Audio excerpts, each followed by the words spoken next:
Hi, I'm Neil from Indie Beer, helping you find the UK's best independent beer and breweries.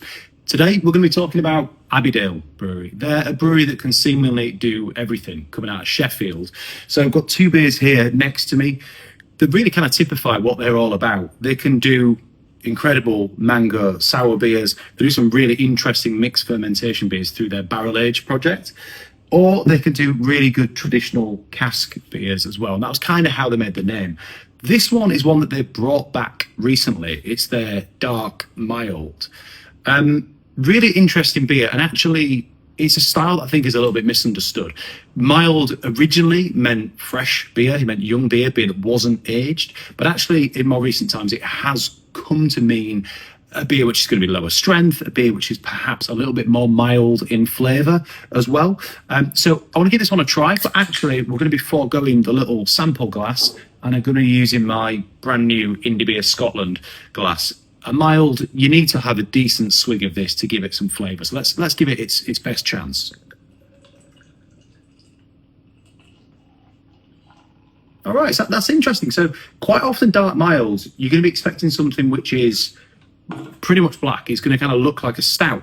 Actually, this is a little bit lighter. It's kind of, it's not a light mild. It's definitely a dark mild, but it is a little bit lighter in colour. You can kind of see that coming through that really nice Indie Beer Scotland glass. Yeah, and that's kind of sweet, caramelly malt. It's not got big kind of roasted coffee. I think on there, on the label, it mentions kind of coffee, light roast character, hints of coffee, and British Fuggles hops. You definitely get a little bit of that hop character, but it's pretty mild. It's mostly kind of sweet caramel, biscuity malt. Let's give it a try. Give it a fair swig.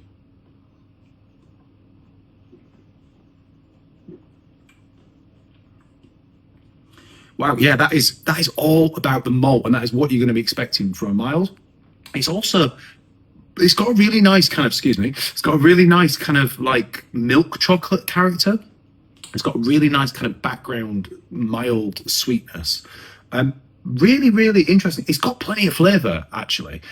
This is a beer that's meant to be drunk in volume. It's the reason we're having a pint. I've had a decent swig of that. This is not a beer that's meant to be sipped.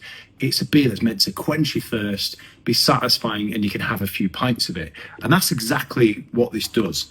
That's a really, really interesting one. This is perhaps got this a little bit too cold, actually. It's come pretty much straight out of the fridge. I think as that warms up, you're going to get a little bit more character coming through. Can you give that another try?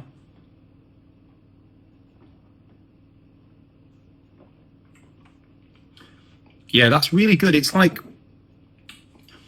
it's all about that kind of like caramelly light malt character. It's not a big roasted malt character. If you're expecting something which is going to taste like a porter or a stout, it's definitely not that. But equally, it doesn't taste like a bitter. It lets the kind of sweet malt characters come through, but it's not too sweet in the finish. The hops are there, they kind of round it out. That's really, really nice. I really, really like that. And you could definitely, I mean, I've drank half of the pint without really thinking about it too much. And you could definitely see that one slipping down nicely. I'd really like to try this one on cask, actually. Well, I think it would work even better on cask. Yeah, so that's dark mild from the Restoration series. Yeah, Restoration series from Abbeydale up in Sheffield.